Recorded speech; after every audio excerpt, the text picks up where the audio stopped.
Welcome, everybody, to the A Little Less Fear podcast. I'm your producer and host of the show, Dr. Lino Martinez. This is your motivational podcast of people's incredible journeys. Oh, yeah, let's do this.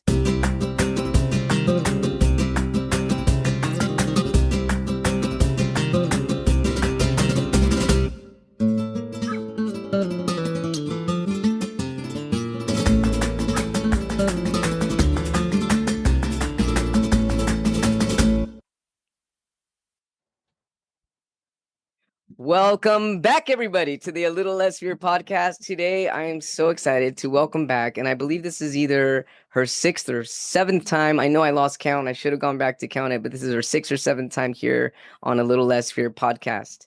Tina Erwin is the author of 9 books on metaphysics. Her writing comes from an intense desire to know and understand the hard science behind the unseen world of action and reaction, combined with a sincere desire to share this understanding with other knowledge seekers.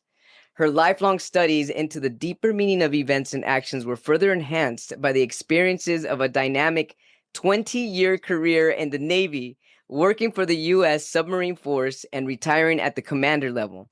Commander Erwin found the Navy to be a tremendous schoolhouse in which to study all the facets of behavior and karma, from the worst to the finest levels of humanity. Welcome back, Tina. Thank you so much. I'm thrilled to be here. I think we're a great team. I love our connection. We're definitely a great team, and I'm sure this spans past lives, because this connection of us never meeting in person. But I mean, you're across the United States. You're in Pennsylvania, if I remember correct. No, I'm in Washington State. You're in Washington State. We're the last exit before Canada in the Pacific Northwest. Wow, that's incredible. I'm in California, in Pasadena, California. It's like we're just thousands of miles away, but very close in proximity through our energy, which is really beautiful and wonderful. Yeah, we are. Tina Erwin, my goodness, you've written The Lightworker's Guide to Healing, Soul Evolution, Past Lives and Karmic Ties. You've got the Crossing Over Prayer book, Ghost Stories from the Ghost Point of View, volumes 1 and 2, Karma and Frequency, The Lightworker's Guide to Everyday Karma, and now your new book, Psychic Children, Psychic People, The Key to Protecting and Understanding Intuitions. What motivated you to write this book, this new book? There's a lot of misconceptions about psychic ability, especially when it starts to manifest in children. And I wrote this book because suppose you're not a child, but you started recognizing your psychic ability when you were a child. You're going to be able to relate to the over 70 case studies that are in this book, because it's one thing for me to talk about it, but I can give you an example of something that's happened to someone. You're going to go, oh, now I get it, or this happened to me, or I see it. And I wanted people to stop being afraid of psychic ability, stop doing things that they think are helpful but aren't, and to understand that if you have psychic ability, it's not a gift. You didn't open it on Christmas morning, or you didn't get it for your birthday. It's an ability you earned life after life. If you can understand that, then you have it for a reason. And sort of taking apart the tangle in your head of, why do I have this? Why do I see these things? Why do I sense this? Might bring peace to readers, might help parents understand what they can and can't do. And above all, help people to understand the supreme importance of connecting to God, not source, not spirit, but to God, so that you can have a much more dynamic inner strength, because you're actually saying the word and building the connection will change your life. So that's why I wrote this book. Thank you for that explanation. Right now, you just said source, not God. What do you mean by source, not God? I'm sorry, God, not source. Well, people use spirit and source. And when you're dealing with something as esoteric as psychic ability, and you're operating in the ether, in the third dimension, the physicality is the third dimension. But the fourth dimension is the ether, where ghosts reside, where string theory operates, where quantum entanglement operates. That's the ether. You need to be specific because there are a lot of beings that can masquerade and make you think you're connecting to source or to spirit. But when you are talking directly to God, and a lot of people have been abused by religion. So I had a client yesterday said the same thing. Well, I can't use the word. It's just, I just had bad experiences growing up. Yeah. But that's okay. But that's not God's fault. This is an experience you had, but someone separated you from the divine, from God. When you reestablish that connection, then the world starts to open up for you on a whole new level. That's why I want people to be specific because they will interchange source and spirit. Spirit can be a black magician, spirit can be something quite demonic, Mhm. spirit can be alcohol. So when you are specific, basically you're telling the universe, I know who I am, I know who I'm speaking to. It's not vague, it's not some diaphanous being. It is the power of God and the divine. A lot of people are more comfortable talking to Christ. That's awesome. Be specific. As long as you're specific. So being specific because spirit can come in different forms of spirit. Exactly.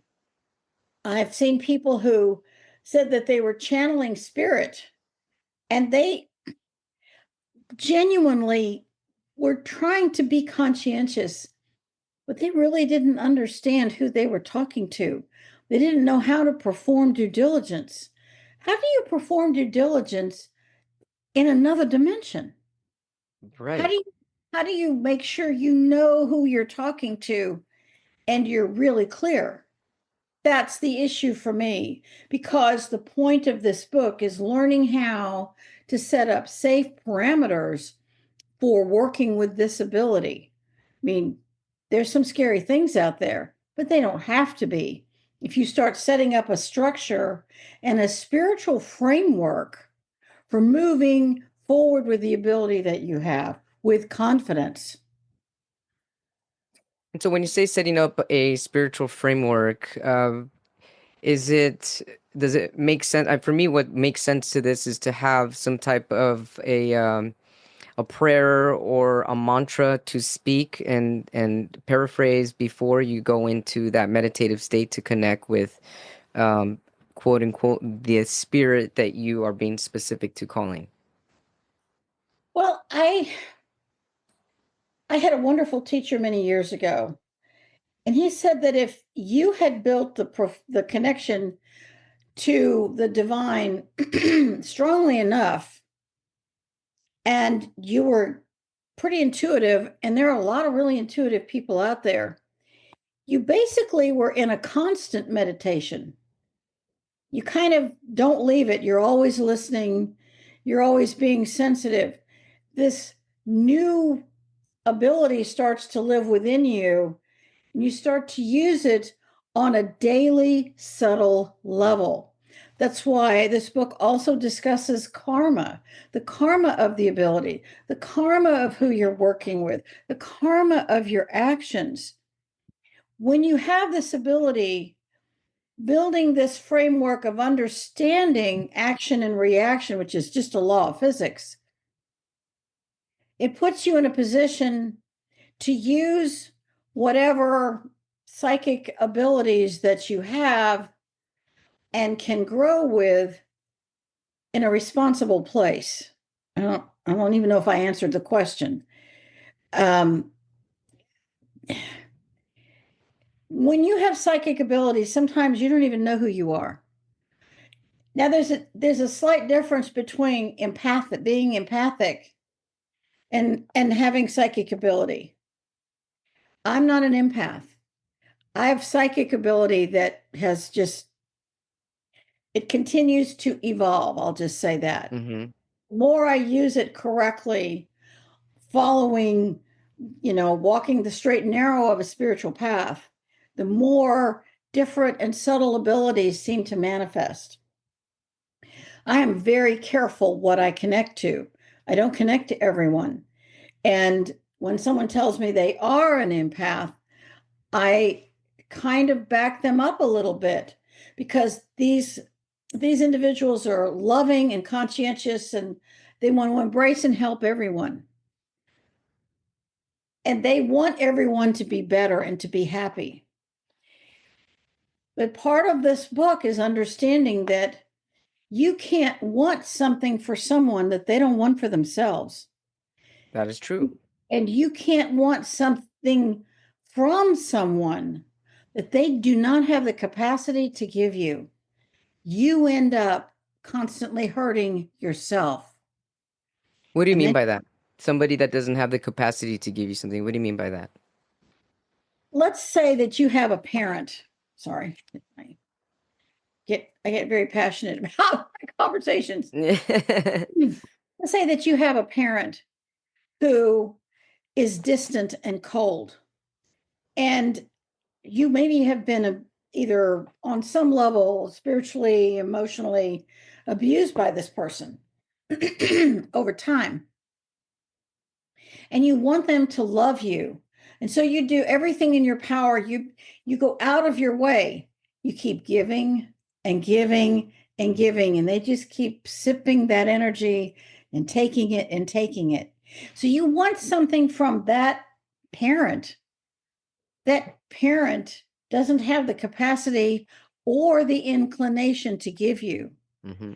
So the more you allow that parent to hurt you, you're creating a, a detrimental karmic situation.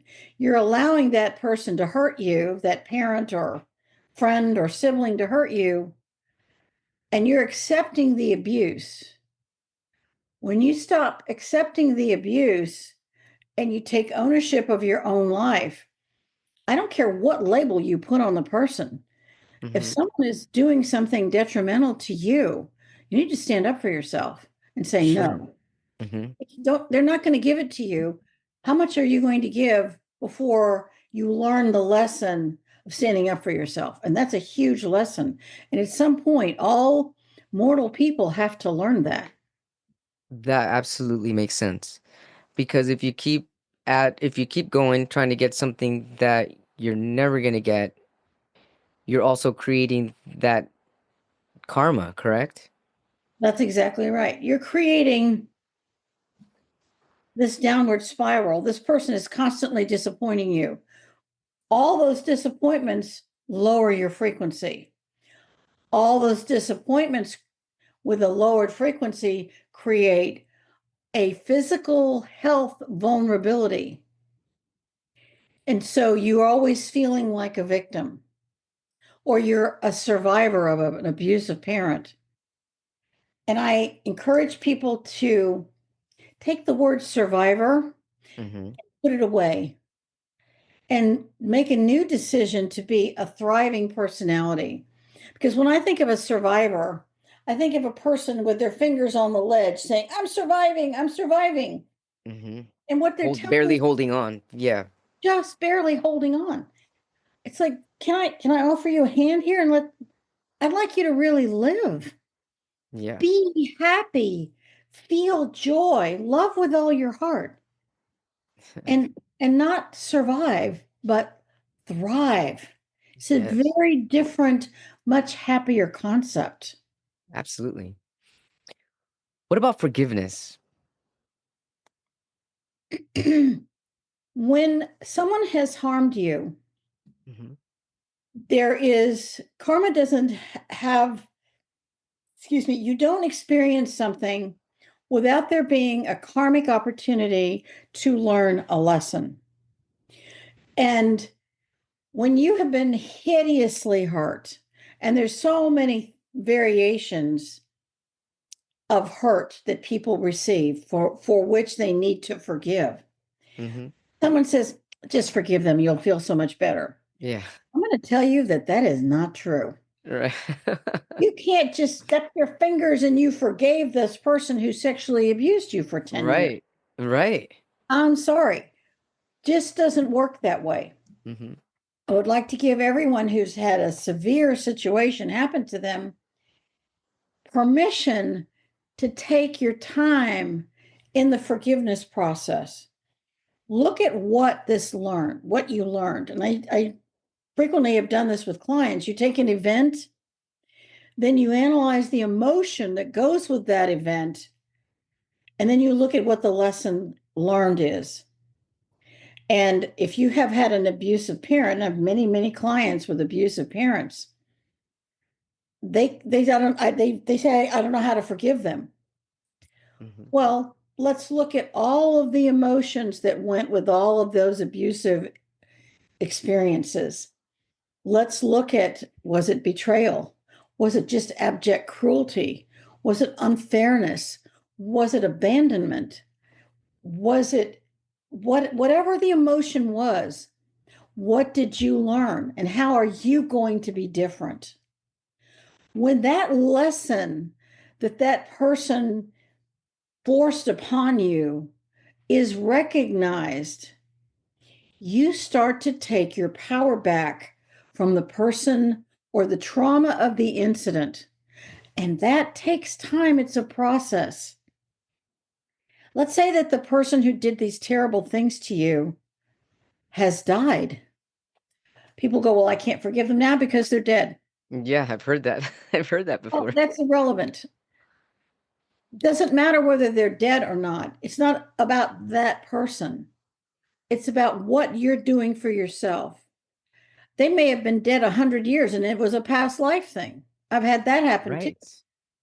Right. Someone murdered you in a past life and you had an experience in this life that was, they didn't kill you this time, but it wasn't fun. What you're learning is that you want to take your power back from that person. And I use the word power, not from some delusions of grandeur, but Sure. power of life, the power to be happy and joyful, and the power to Yeah. love.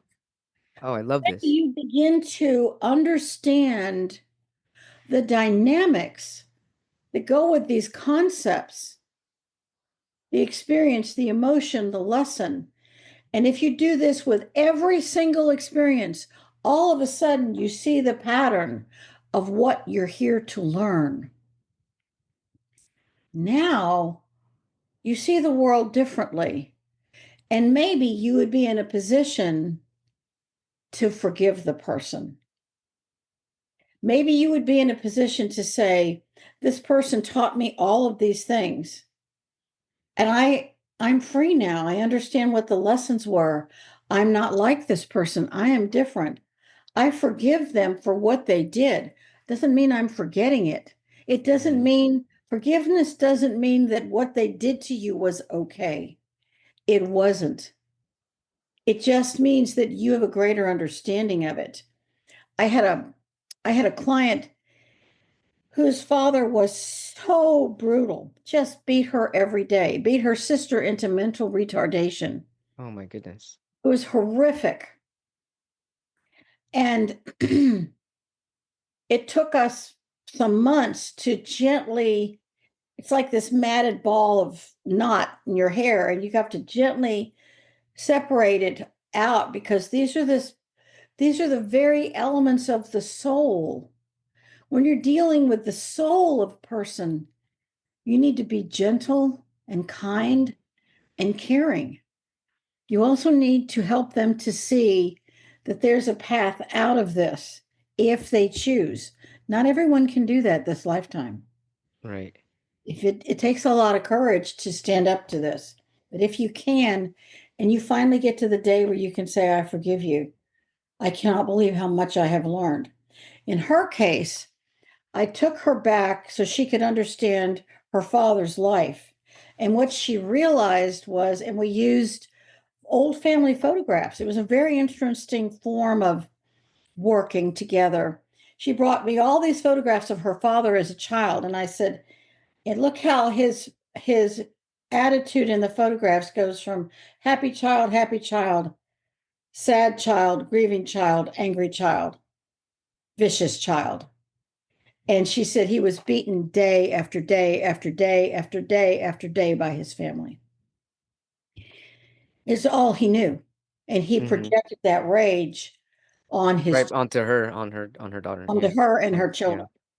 And when she realized those things, she saw it differently. She was able to forgive him. But it was in her time, not my time, not an Mm-hmm. artificial time. Mm-hmm. That's really interesting when you finally see it's almost it took compassion. She developed compassion for her father. Mm-hmm. And when she developed that compassion, Yeah. it changed everything. I had a client whose husband had 400 affairs, Wow. Holy moly. and she didn't know it. And so she was pretty enraged when she found out. And when you have this level of betrayal, it physically affects you. It causes your body to be not at ease anymore. When you're not at ease, you're in dis-ease. Yeah, actually when you said that, the one of the first thoughts I thought is I if I found out something like that, I would feel nauseous. That was the first feeling I felt, like sick to my Yeah, well, stomach. when she ended up at my front door, she was vomiting. So, yeah, Yeah. it was pretty bad. At the same time, she took her power back. She did the work. I give her, I have a great admiration for her because she did the work. And she had to come to terms with her own rage, which meant she had to talk it out. But here's the irony in this. At the end of the day, she was and will always be the love of his life. When she began to see what his childhood was like, she could see that it wouldn't matter how much she loved him. He was like remember in the movie Ghostbusters, there's that Mhm. green monster in the Yeah, ground Slimer. eating and eating.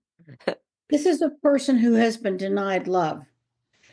And they're constantly searching, give me love, give me love. And no Yes. mortal person can fill them up because what they didn't receive as a child Hmm. was so damaging.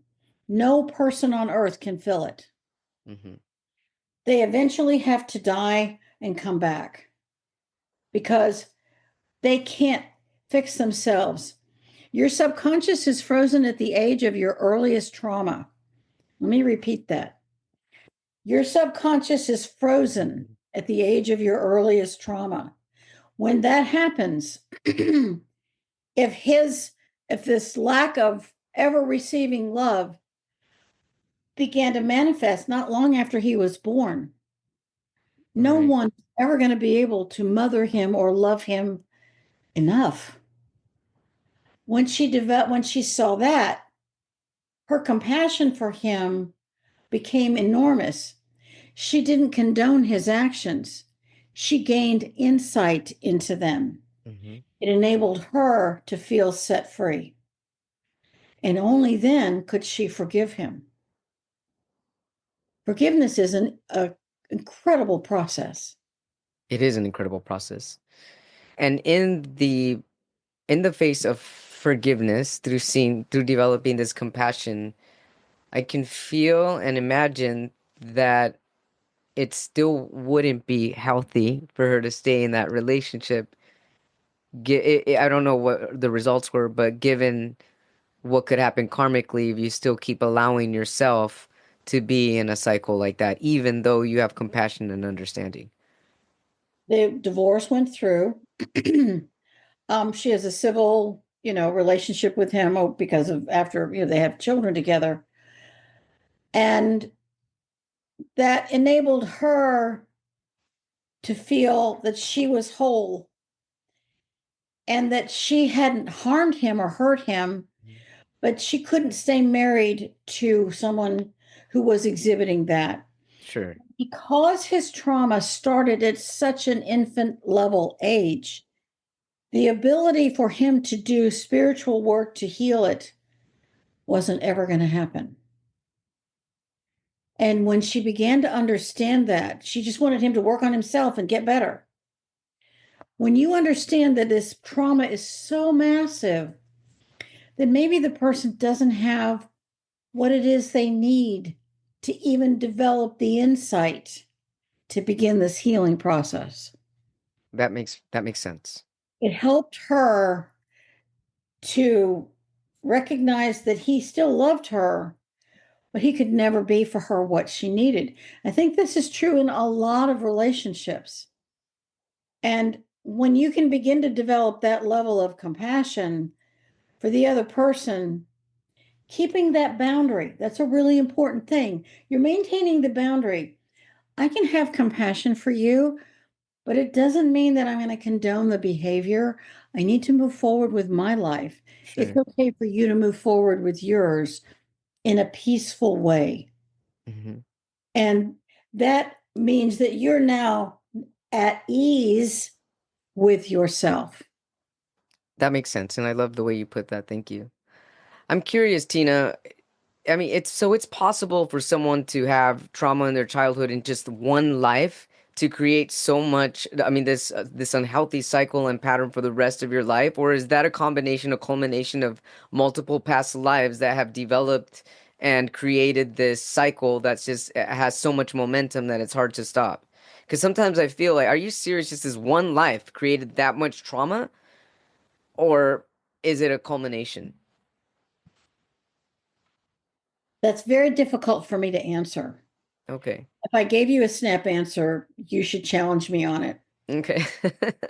He suffered so much trauma as a child in this life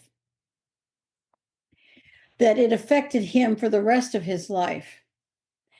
But my feeling is he had been probably a pretty good person in previous lives because his coworkers adored him. He was a kind man. He was generous on many levels. He was conscientious of what he did. He was successful in his field. And so, were there elements of previous lives? Yes, we are. We are all products of the reincarnation cycle. But there are some lives that are so traumatic that they will influence far more heavily the current life you're in. Hmm. Now, some previous lives can massively influence what you're in. So it's I don't I don't run around saying, "Oh my God, you had a past life as this or that." I would never do such a thing. It poisons the well. But we've all had past lives. We're all old souls. Some people are seeking to overcome things that happened in other lives and to grow from it. Some people don't have that awareness. They're just trying to get through this life. It's complicated. Human beings are very complicated and very Yeah. fascinating. You know what confuses me hearing this sometimes because I'm not dwelling on it, but what confuses me is how does karma come into effect or come into this role of trauma? Are we paying back things that we need to pay back or no? Okay. Well, it's yes and no. Okay. The karmic wheel can take 1,000 years to turn. You have to remember that. Karma doesn't have a clock that says, okay, now we got to give you that lesson. Hmm. That can happen, of course.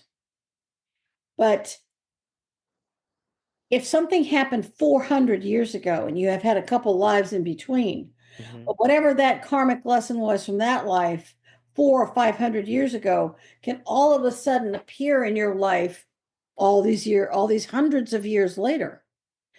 And you have to work it out with that person. Maybe you picked an abusive parent because you're giving that parent the opportunity to choose more wisely, to be more loving. But it's a really hard choice. Sometimes you're there karmically for another person, but you're not going to know that. Hmm. And sometimes they're there for you. Maybe that person was detrimental, so you could stand up to them. Maybe you could say, I'm not going to be like you. No matter how much this man was physically abused as a child, he never did that to his own children or his wife, ever. He just, they could just never give him enough love. He had 3 marriages. Hmm. But the other facets of his personality, that's why people are complicated. Was he a good or bad man? He was a man who suffered, and he handled it not in a way that was beneficial for him, but the other character traits, generosity, goodness, kindness, honesty, except about that, they were there.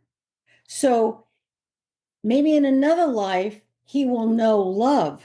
That's why he crossed people over, so they can get so much healing from the things that happened in this life. And that may help to mitigate their karmic path in the future. That makes sense to me. That's really interesting. And it's fascinating and it's complicated. It's just it's all kinds of feelings all in one. Well, there's all kinds of feelings. It's kind of like when I wrote this book, I have a whole section on the karma of having psychic ability. What gets you into trouble karmically with this ability, and especially blurting things out. Like, there's some medium in Long Island that runs around blurting stuff out to people. Well, that's really detrimental. You do not want to do that because you keep poisoning the well with each person you talk to. And oh, by the way, what if you're wrong? Right. That's why I did case studies, because only with a case study can you begin to understand the karmic ramifications of the actions if you have psychic ability. And can I give you an example? Please. There's a story of, I'm a person who does not believe in telling someone's future. That is an extremely detrimental thing to do. Your future, we have an infinite number of futures. Some are more likely to happen than others, but you don't given the entire picture. Only God has that. Right. And your actions determine on a day-to-day basis what the final picture is going to look like in each lifetime. So there's a story, and this story comes from Dr. Richard Lawrence, who wrote Unlock Your Psychic Powers. And he tells this story. So I want to make sure I give credit to the author who shared this. There was apparently an amazing psychic in England who read palms. He was a palmist. And this guy comes in and he reads this guy's palm and he says, "Oh my gosh, I can see that you've been trying something over and over and over again. Well, I'm going to tell you, I can see that the very next time you do it, you're going to be successful." And the man says, "Oh my gosh, thank you so much." And he went out and he successfully committed suicide. Oof. So every Yeah. listener should be saying, "Oh my gosh, why didn't the psychic see his death in his hand? Hmm. Why?" And the answer is because no psychic sees 100%. It's designed to keep you humble. You have an ability. Hmm. You aren't all knowing. Hmm. They saw he was going to be successful, but the psychic didn't get to see at what. That was a big deal. Yes. I love what you said right now that being psychic is designed to keep you humble.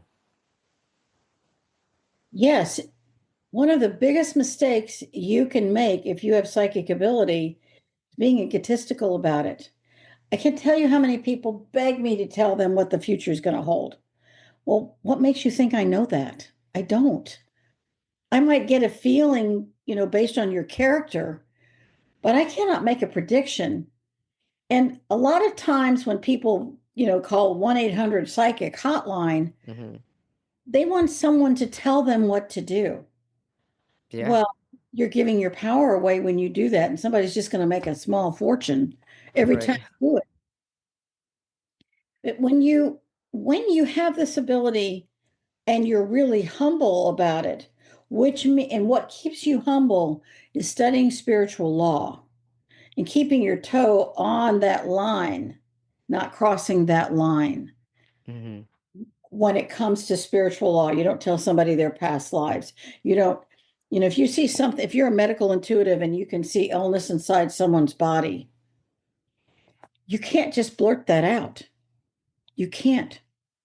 I went over to someone's house and I immediately started coughing because I could see cancer sometimes for a medical intuitive looks like black smoke in the body. And Hmm. sometimes you can see it and sometimes you can't. That's the other thing. It's not 100% of the time. People think that if you're psychic, you're the great and mighty Oz 100% of the time. Newsflash, you're not. Sometimes you get a feeling, sometimes you don't. I couldn't say, gee, I think this looks like early cancer. What if I was wrong? What if it was something else? So I didn't say anything. This person saw their doctor all the time anyway, so it wasn't really up to me to say that. Hmm. But it's like if you see somebody about to jump off a bridge, yeah, you should probably try and help them. Sure. But you have to be very circumspect in how you go about sharing what you see or you know. It is enormously challenging. That is really challenging. I can also imagine that it would be really challenging if somebody isn't aware, as you were talking about it hasn't studied the spiritual laws, and they're just getting so much information and just literally like kind of just letting it all out, just saying everything that they see, rather than holding back and really knowing the karmic ramifications that can come from that. And you see that when someone says, I see that you're going to have an accident in your future. Well, maybe not. Maybe one of the other things that's happening right now is that the timeline is changing. And that started happening in the 90s. For people who could see certain things, what they would see today wasn't there the next day or a week later because so much happening that timelines are moving and shifting and they're not stable. So you think you see something, but it may simply go away in a day or so. So you have to be really, really careful when you say something.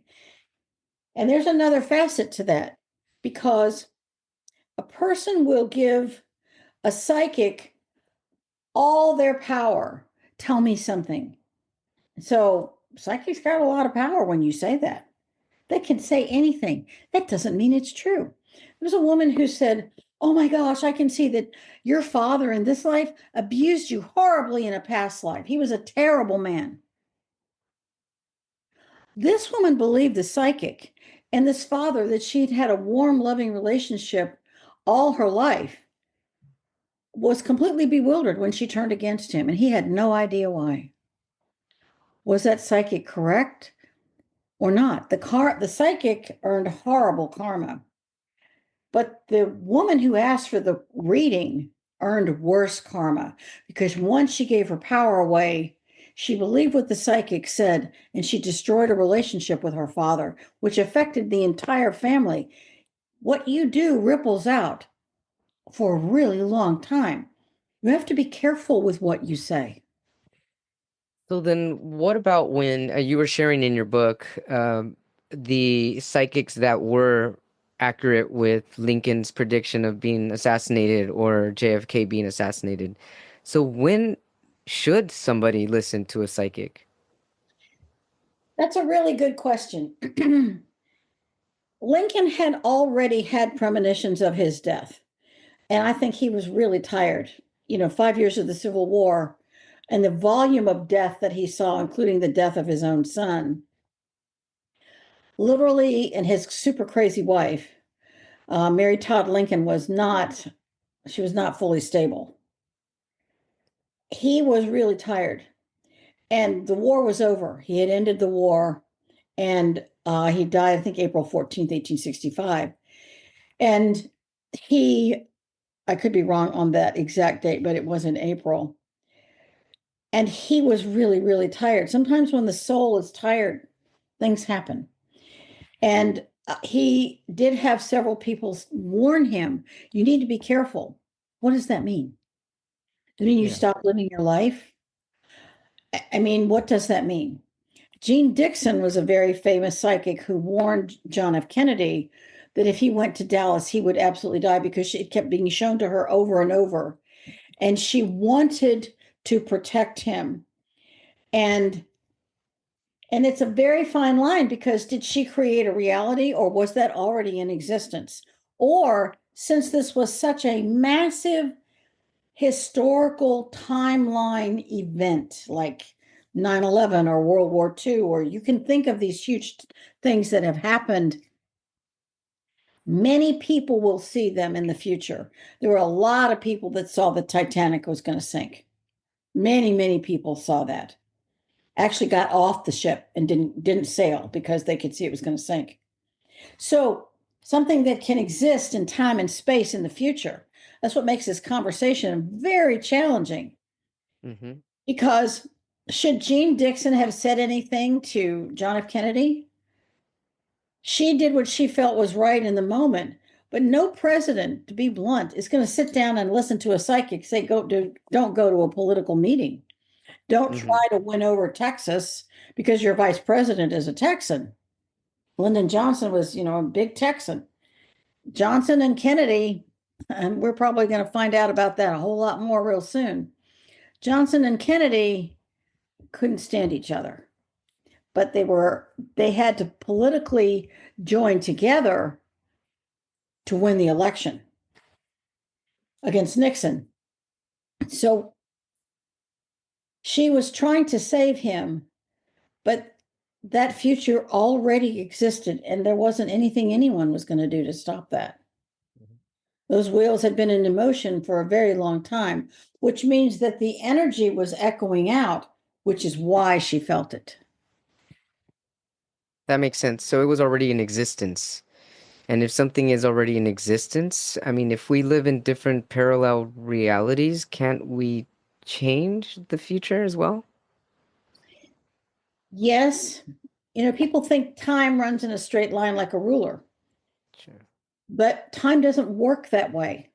Time goes in eddies and streams and loops, which is a very difficult concept because we know we get up today and we're going to go to bed tonight and next week we're going to do X.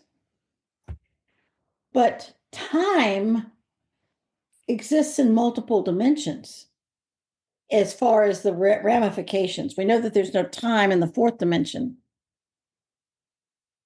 But if something exists and it's going to happen and it's part of a future, you're going to be able to see it to a certain degree, but maybe you don't see it completely. Hmm. What am I trying to say? I've had several cases where I could see my husband's death. And in those cases, I could go in and say, you need to be very careful because I can see all of these things are lining up. And I waited and waited. And in Ghost Stories from the Ghost Point of View, Volume 3, that story is there where I describe these recurring dreams of this accident. And then, night after night, I'm waking up and I can see it and feel it, and it's horrible.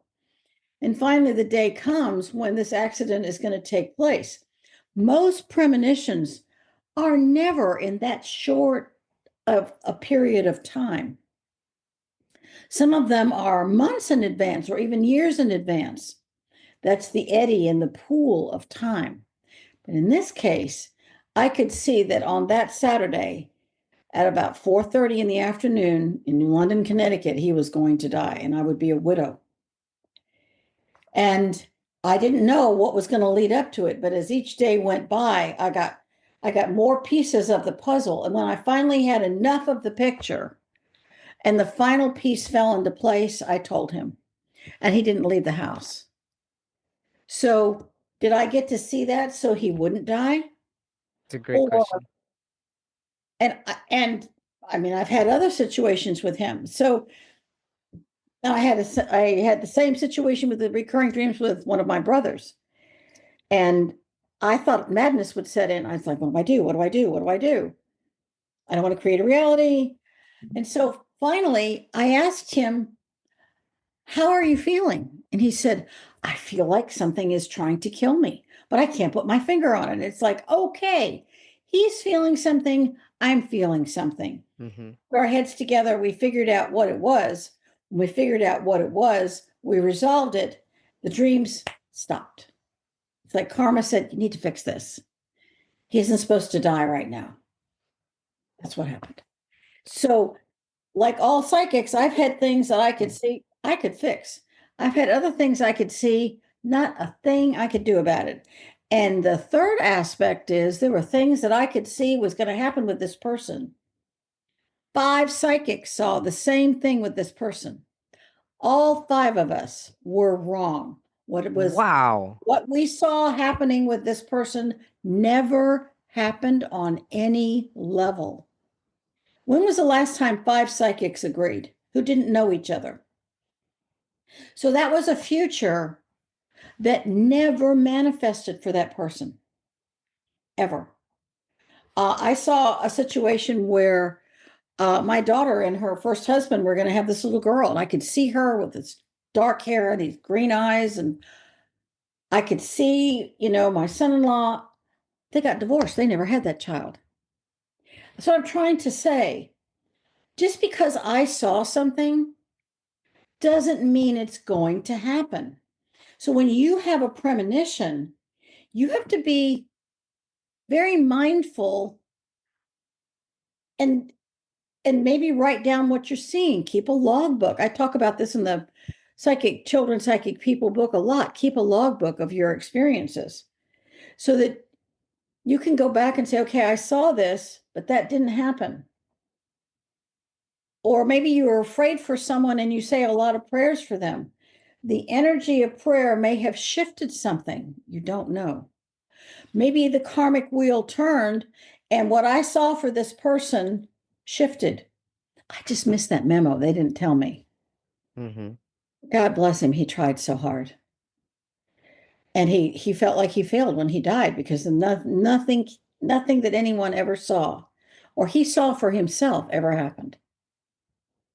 So I want people to understand that you have the ability to see the future in theme and variation. And you have to deal with what's in front of you in the moment. There's no hard and fast rules. The rules of engagement with this are really vague. Take your time, tread carefully. That's why I discuss it in this book at some length. It's really, really hard if you have the ability to see a future. That in the Ghost Stories from a Ghost Point of View, Volume 3, there's a story of Pan Am 103. And I saw that plane explode. And I saw it 11 months before the plane was actually blown up, which meant that the people that I saw, all those ghosts, weren't dead when I saw them. They had 11 months left to live. I thought they were already dead. So when I realized that that plane hadn't crashed yet, I'm thinking, oh my gosh, I didn't ask what the flight was. I didn't ask where it originated. I didn't ask what day it was. I was in such shock at what I saw. I thought they were already dead. I didn't know how to help them. This was in the this was in 1988. I didn't know how to cross the dead over at that point in time. It took me years to learn this. So I'm sharing this so that we all have a journey, and sometimes that journey includes knowing things about the future that with all your heart you wish you didn't know. Yes. So what can you tell somebody that has such a premonition, such as the one that you had with the Pan Am flight? Talk about it. Write down what you saw, write down what you felt. I felt the grief of 270 passengers. I didn't know that the dead grieved. I You had felt you felt the future grief. I felt their future grief, but where their death was already I guess, preordained. Predestined. It was predestined. And there were children on that plane. And I mean, the crush injuries when a plane goes down, no one thinks about that because it would make you crazy if you did. So I didn't know how to cross them over, and I can't cross over someone who hasn't died yet, but I didn't know that. Hmm. There are things you can do to mitigate when they die, how you can help them. When the plane did blow up, then I could say prayers that would help them, which I did. I just was in shock that that plane was a. It took 11 months for that event to happen. I felt horrible. I couldn't stop it Why do you feel that you were given that image? Why were you given that? because I was in resonance with protection. I worked for the submarine force. I was a terrorist expert. I designed equipment that protected submarines from terrorist attack. I knew who those terrorists were. I knew what country they were from. I had all these puzzle pieces of information. And when the plane did blow up, I remember I got home and my mother was the nanny for our children because I was always traveling.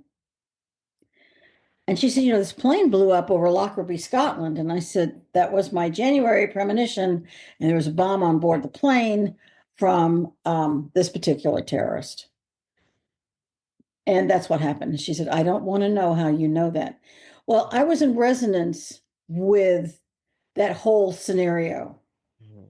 When TWA 800 blew up, I didn't feel a thing. When, Malaysian flight MH370 disappeared, I didn't feel a thing. I had no knowledge. Thank gosh. If you had to feel or have a premonition for every plane crash, Oh goodness. Yeah. oh, it would be horrific. One in a lifetime was more than enough. So when you say that you were in resonance with it, what you mean is you were in that energetic frequency of Yes, the I was in okay. the energetic frequency of my job was to protect. I had a three-star admiral that, I mean, he was a senior Jewish admiral in the Navy. Everybody adored this guy. He was a wonderful man. And I'm thinking, how am I supposed to protect this admiral? He's flying all the time. Hmm. And I came up with all of these processes. I worked with the admiral's aide and taught him how to protect this much beloved flag officer and the flag officers who followed him because I worked for several of them. And once I began to put learn how to do all that, I'm reading the terrorist alert summaries that were coming in every day, 5 pages single space of horrific acts taking place all over the world. I was in resonance with that information. That's why. That makes perfect sense. That makes really perfect sense. So what can you tell people who are just, let's say they're listening to this for the first time and for the first time they're realizing that they have some psychic ability and don't know what to do with it? Because I've heard, so for example, my mother, she has abilities where she has dreams and premonitions in her dreams and they happen, but she tells me she hates it. She says, I don't like this gift. I don't like knowing these things. And I've heard that from other people where they don't like it. I feel that not liking it is not there's something about hearing that makes me feel that that if it's a gift, then maybe people need to open up and figure out how they can use it as we spoke earlier, humbly, and what they need to do about it. Or are people able to say, I don't want this, take it away? Well, everybody's a little different and their karmic path is going to be unique. So Sure. you have an ability for some reason and wishing and hoping it's going to go away. I mean, I could wish and hope that I'd be 5'6" all day long, but I'm also 5'1". It's who I am. So I have to accept that. However, what you can do is if you are having these premonitions, then you can say a prayer for the people in the premonitions. So you're not helpless. You can say, I hereby, if you see a plane crash, Yeah. say a prayer that these people will move into the light of God at death, or that Mhm. something will happen that this plane won't crash. You can say a prayer from your heart, and maybe that's the reason you had the premonition in the first place. And the Pan 103 premonition was not a dream. The premonitions with my husband and my brother, those were dreams. A lot of times, dream premonitions are more personal and they're much closer to home. And you can pay attention to them. Maybe you can mitigate them, maybe you can't. Deciding you hate psychic ability isn't going to help you. Learn to do something with it. And if the gentlest way to handle it is through prayer, that's going to make a difference. I think I have to look for it, but I think I have a prayer for premonitions. I'm almost positive I have one for premonitions because um it's I'll have to look for it, but when you have something that you can do something about, like, I could say to my husband, okay, you really are sick. You really shouldn't go driving today. And so he stays home. Well, he really was ill. Maybe I helped him and maybe that accident didn't happen. So I changed that future and I was grateful for that piece of information. Could that also have been, though, karmic karmically set up because perhaps he saved your life in a past life? It could be. It absolutely could be. All of those things are possibilities. Yes. And I wouldn't necessarily know or remember it. It's just something that could have happened. Mhm. Well, this is excellent. I absolutely love talking about this, and I can feel like I can continue here. There's a lot more questions, and I'm really looking forward to having you back again. But I have a poem that I wrote that I'd like to share here with us. Okay. Okay, great. A poem that I wrote. And in the midst of karma and dharma, I feel the pull to do what's right. I feel the urge to share my light, to coincide with unseen divine energies, to be in synchronicity of this synergy, to dance with life, to open my heart, and to keep the flow of heavenly wisdom between karma and dharma, between you and me, within you and we. And Oh, that, that's beautiful. I love thank that. you. I appreciate that. That is very cleverly written and very true. Very Thank you. I true. That's appreciate it. lovely. Well, thanks to your energy. I wrote it like maybe 5 minutes before we started recording. So thank you so Oh my much. gosh. Oh, So where can, I'm sorry? nice job. Thank you so much. Thank you. Where can our viewers, our watchers, and our listeners get a hold of you and your new book? The all the books are on ghosthelpers.com and they're available on Amazon. Just, if you click the link on the websites or tinaerwin.com, they connect you directly to Amazon, and it is also an Audible book. Almost all of them. I'm doing the last Audible book now, but the Psychic Children book and the prayer book are Audible books, so that if you don't want to say the prayer yourself, you just have me say it by pushing a button. It's kind of cool. And yeah, the websites describe a little bit more, but the books are really designed to be of as much spiritual service to people as humanly possible. Absolutely love it. And it's actually felt very much so. I can feel the humble presence of your energy within every word and every line. And I'm just so grateful that I have this connection with you. Thank you so much for connecting with me Thank you again. so I'm much just for so having me. humbled by This was this so much fun. connection. What's that? This was so much fun. Thank you so much. It's always so much fun. I'm just so honored to be able to hold this space for you. Thank you so much, Tina. Looking forward to keeping in touch with you. All right, sounds like a plan. Thank you. Bye bye. Thank you so much, everybody, for tuning in to A Little Less Fear podcast. If you haven't yet, hit that subscribe button. Tell your friends and your family about A Little Less Fear podcast. And if you are interested in being on my show, feel free to leave me an email at a little less fear at gmail.com. Or if you have any questions or comments and you also want to leave me an additional message, you can also do so from my website, leaving an inquiry at www.alittlelessfear.com. You can get a copy of my book on Amazon, Amazon Kindle, and Amazon Kindle Unlimited, also titled A Little Less Fear. And thank you so much, everybody. I really appreciate all the support. Leave me a review if you get a chance. I love to receive feedback, questions, and comments.